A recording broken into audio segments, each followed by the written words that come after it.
Earlier this week, I assigned a infographic reading for you guys to go over. I wanted to share some of the responses on this. Here is the kind of vague ideas about what we're going to be grading over. So, some of these possibilities on these infographic tests are keyword recognition, main idea detection, supporting detail, the organization of the article, guessing the meaning, the author's perspective, and a cultural perspective. So, what we did was we gave you this infographic reading. And just like I told you in class, your goals are to look for the words that you do know. So, you do know familia, um, padres, hijos.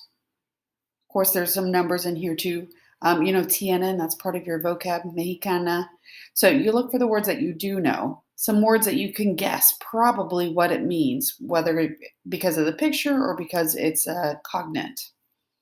So I had you do a couple things. The first thing I had you do was kind of get an idea of what are the regular families, traditional families, I should say, in the United States. What are their size? What are they made up of? Kind of talk about your own family with your group.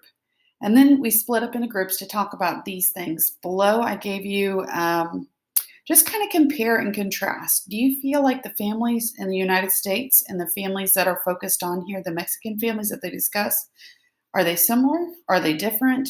What tells you that? Then down below, the next thing I had to do is find the Spanish word.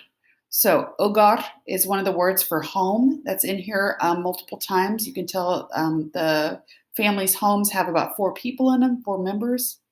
That's actually the next word too. Member is in family member, integrantes. The head of the household, it's one word. We use like 4, is the word jefe. When you see jefe in here multiple times in the article. And usually on these, you just have to look at the context clues to tell you or make a educated guess as to what those words are. But don't leave that blank. Then the next part is the English words. Marzo is a cognate. You can tell that it's talking about March because it's got a date around it, the 6th of March, and it looks similar. Cónyuge is a word that means like their spouse. You can see that. Cónyuge está aquí. Su cónyuge. We knew hijos that are right here, the kids, their spouse. So that's the word for there. Dinámica is the same. It's a cognate like before. You can see it down here. I can't say it in English now. The demographic dynamics is the word I'm going for. So it's a cognate. Then guess who? This is definitely going to be on all of your future tests. Guess the purpose of the author. Are they trying to inform you, persuade you, entertain you? And make sure you follow that up with why you believe that. Don't just say it's a little bit of all of them.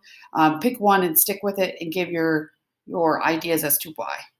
And then we just kind of had you get back together and talk and compare and contrast. Below, I also attached a rubric to kind of give you an idea on how we grade. So remember, it's not scientific. It's not just like you click this and yes, and then or no, it's wrong. Make sure that you're backing up your information when you have your actual test. So, and of course, the biggest thing about this is it's going to be one of your first ones is to not panic. Just focus on what you do know, breathe, and give it your best. You got it.